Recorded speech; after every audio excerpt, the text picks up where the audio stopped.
Hello everyone. Now in this session, we are going to discuss about the pressure vessels and their safety aspects under the chemical and process safety management title. And this discussion is basically with reference to the SMPV rule, that is static and mobile pressure vessel unfired rules 1981.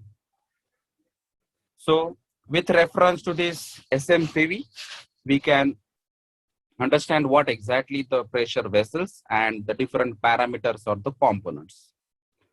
So the pressure vessel means any closed metal container of whatever shape intended for the storage and transport of any compressed gas which is subjected to the internal pressure and whose water capacity exceeds 1000 liters.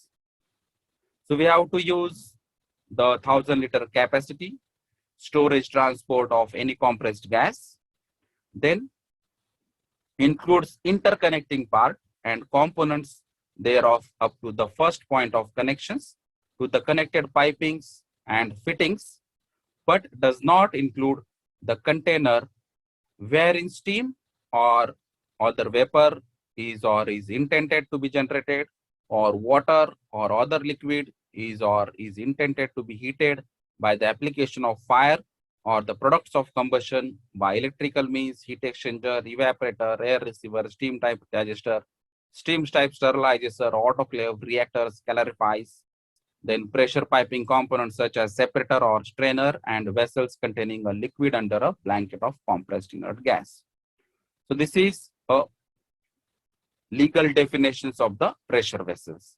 So from this definition, we can understand that this is a metal container and which is used for the storage and transport of any compressed gas or the liquefiable gas, and the capacity is beyond the 1000 liters, right?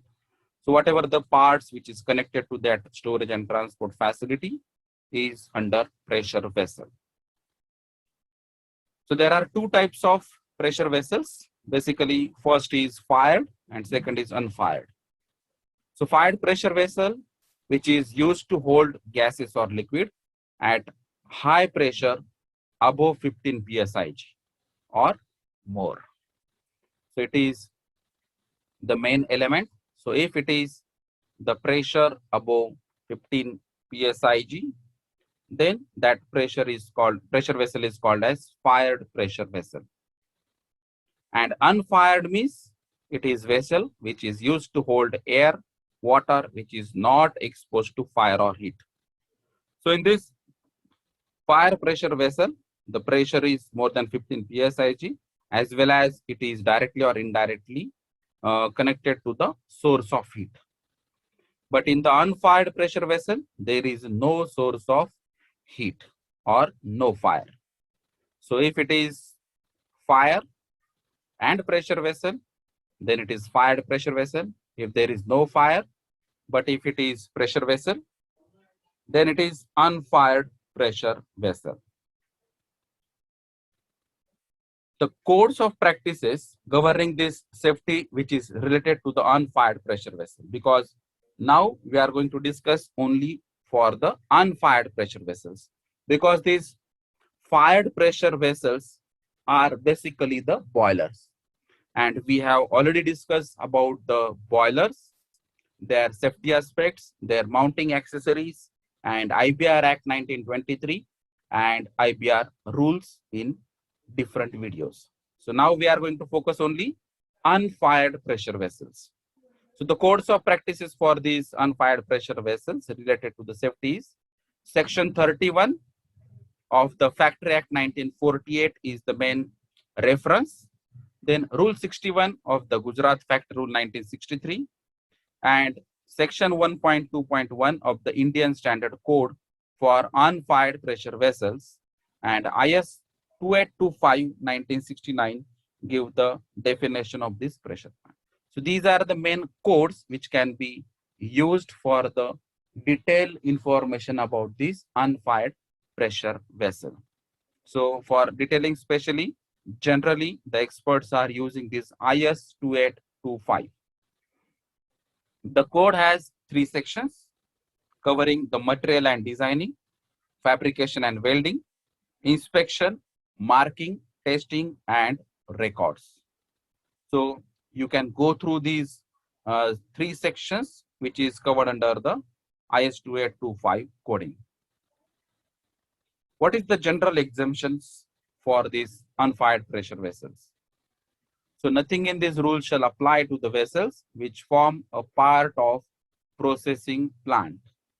So for the purpose of this rule, vessels forming parts of the processing plant shall means vessels in which a unit operation is carried out. So unit operation, we know that physical separation, and unit process is chemical reactions. So if there is a operations or the process or the chemical reactions, then that is the, if it is occurred in the vessel, so that is not the part of that pressure vessel, right? So vessel means what exactly? That is given in detail. Then what are the restrictions on filling this and manufacturing these pressure vessels? So without the permission of the CCE, that is Chief Controller of the Explosive, or without referring the or following the standards or the codes which is given by the CCE, we can't manufacture, we can't fill these pressure vessels. Then same, it is related to the delivery and dispatch of this pressure vessel. So there is a provision for the holder of a storage license. So we have to apply for these storage license as well as for the delivery of that pressure vessel and that particular chemicals. So for the specified quantity, for the specified storage of that chemicals under the pressure vessel, we have to apply and we have to get the license, and then only we can go for the delivery and dispatch of these pressure vessels. Then for repairing of these pressure vessels, again, we have to take the approval from the CCE. So that may be for the repairing, that may be for the addition of some of the parts, that may be the alteration or modification in the pressure vessels. So whatever it may be, we have to take the approval of the CCE. And for after getting that approval, for repairing purpose, we have to empty that pressure vessels, and then we have to purge that pressure vessel with the inert gas to avoid the fire explosion, to avoid the accidents. Then if the CC is going to permit us, then we have to go for the repairing methods which is approved by the CC only. Again, after the repair procedure or the operations, we have to obtain the recommissioning process or the approval from the CC again, and then only we can start that pressure vessels. Then we have already discussed about this design code, that the main design code is IS 2825.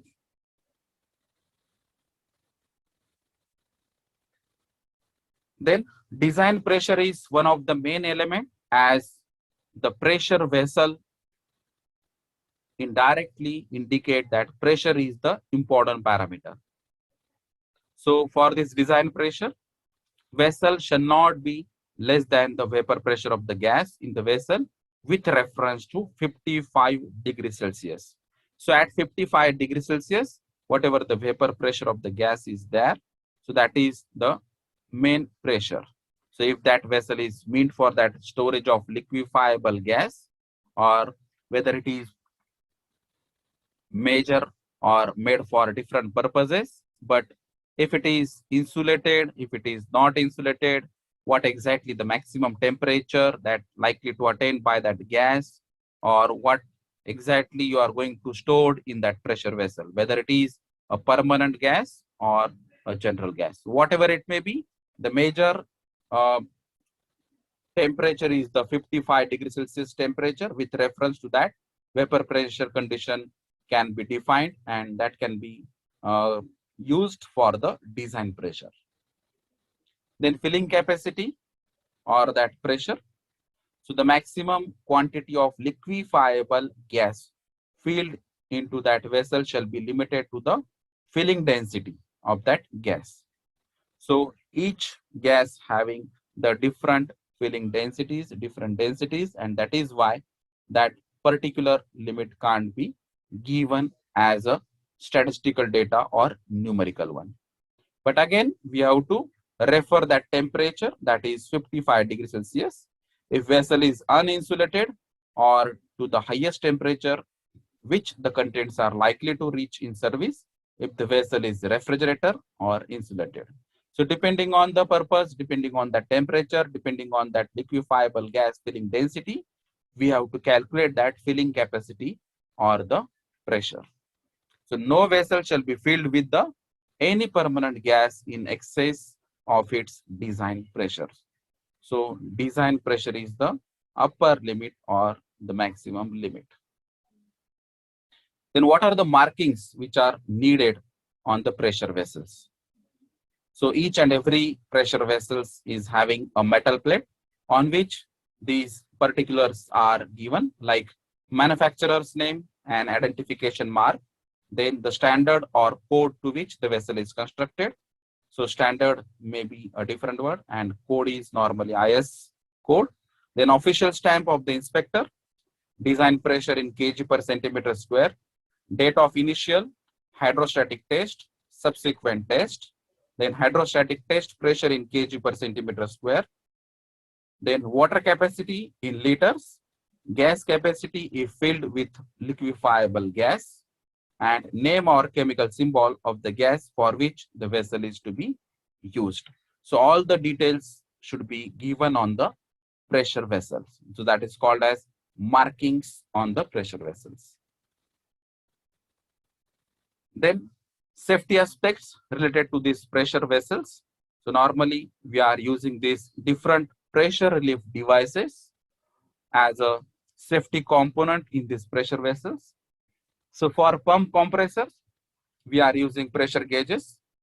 For fans, control valves, piping systems and tracings, we are using PRV, that is pressure reducing valve. For dump vessels, steam traps, we are using NRV, that is non-return valve. For the insulation, we are using pressure controllers or the regulators. For the vent for pressure relief, pressure recorders, we are using utilities like steam, water, air, thermic fluid, inert gas, etc. So these components are also included in the SFPV rule in the fitting sections. So under the fitting, the general guidelines are given, like we have already discussed about the design pressures and the temperature, that is 55 degrees Celsius reference. And then the general conditions like PRV connected to the vapor space, drain should be provided, contents gauge or maximum level indicator, means of measuring the temperature of the contents of the vessels. So we have to check the pressure, we have to check the temperature, and we have to check the level of that liquid or the liquefiable gases. So these are the general guidelines.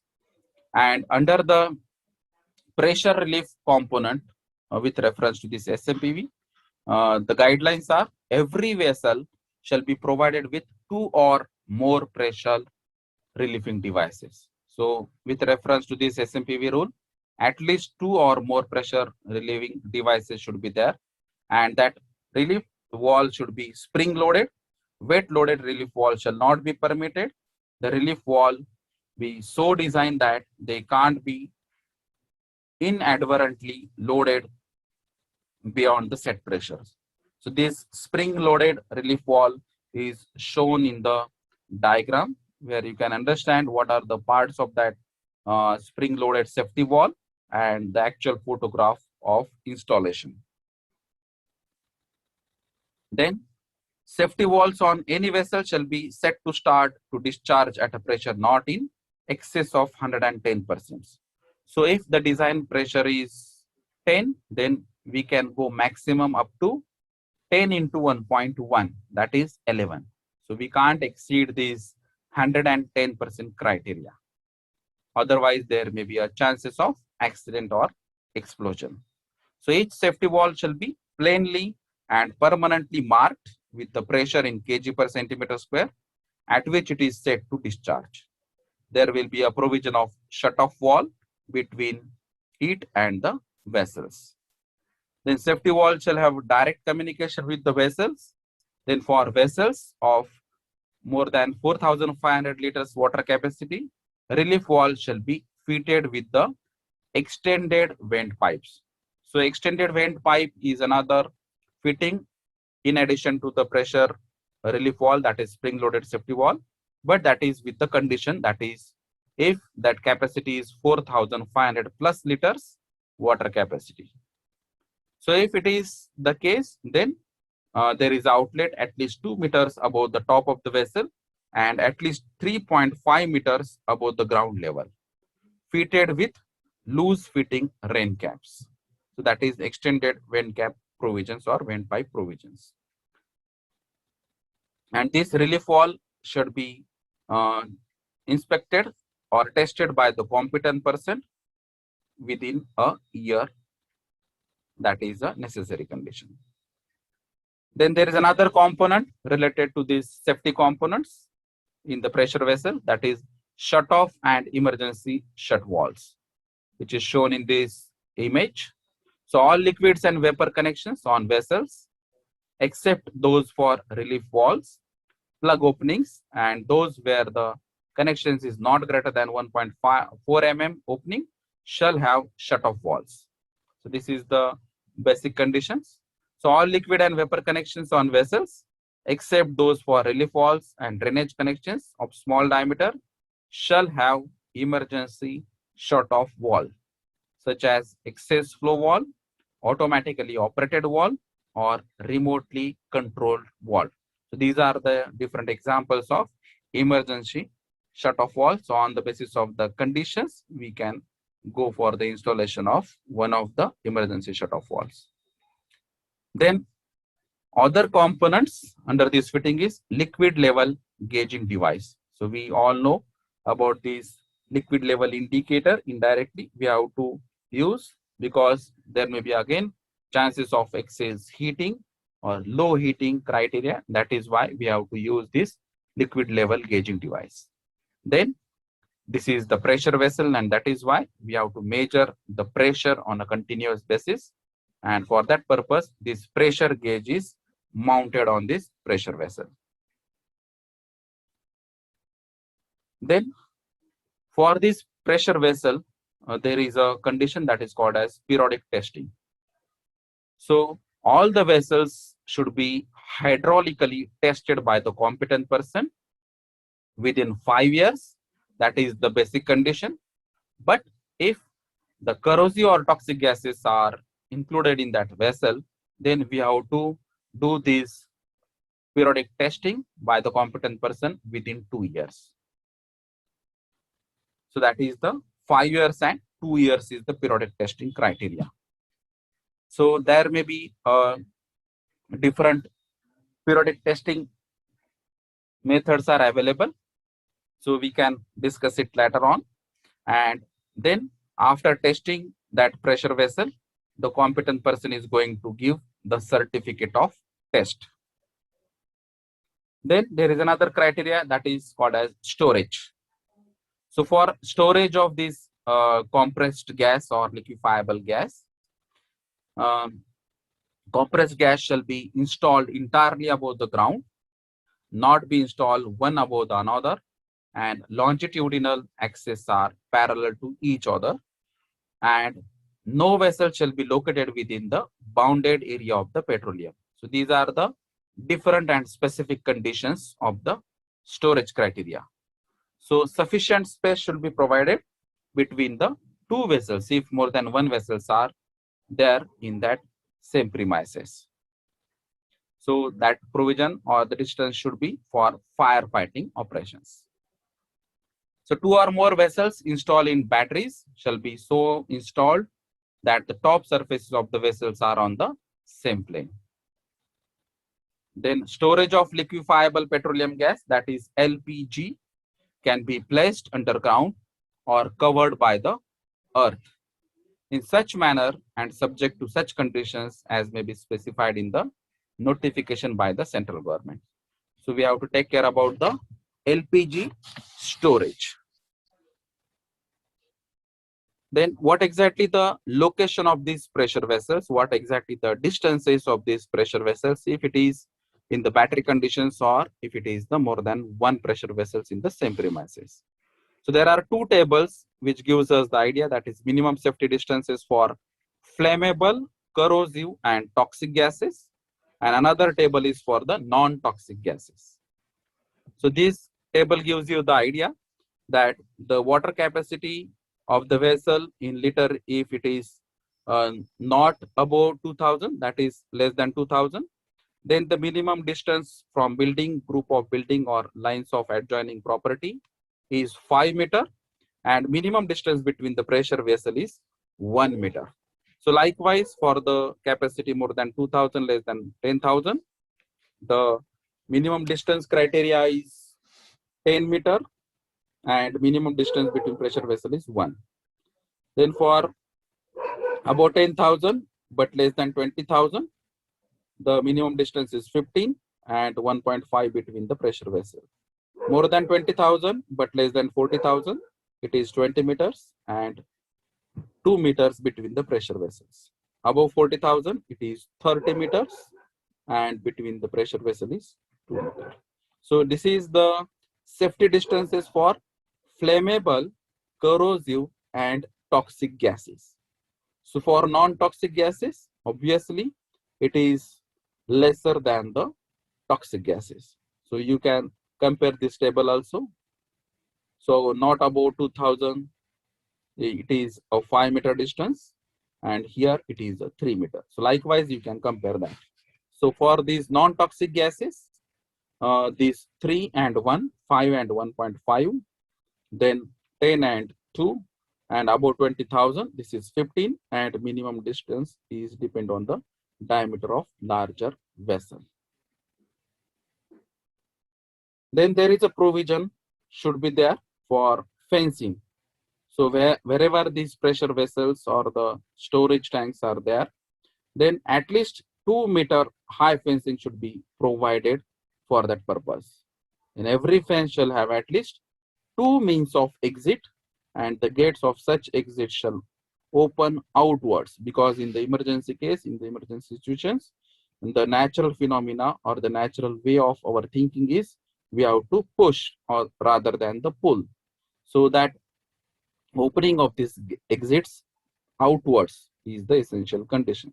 So that at least 2 gates should be there.